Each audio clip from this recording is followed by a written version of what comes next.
कौन आपण जानिछंती कि जदि आजि आपण 50,000 टंका 25 वर्ष पई विनियोग करूछंती बैंकर संचय खातारे तेबे आपण पाइबे प्राय 1 लाख टंका। बैंकर एफडी खातारे तेबे आपण पाइबे प्राय 1,50,000 टंका। ईपीएफ खातारे तेबे आपण पाइबे प्राय 1,52,000 टंका। बैंक आरडी खातारे तेबे आपण पाइबे प्राय 1,85,000 टंका। भारत सरकारंकर संपूर्ण ग्यारंटी युक्त योजना जहाँ 25 वर्ष रे आपणकर 75,000 टंकार विनियोगरे सर्वमोट 6 लाख टंका पर्यंत पाई परिबे जहाँकि मूल राशि 8 गुण पर्यंत होई पारे।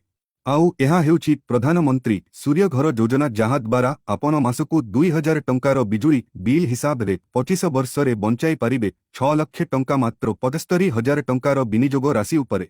अधिक जानिबा पई ओ मागणा परामर्श पई आज ही जोगाजोग करंतु।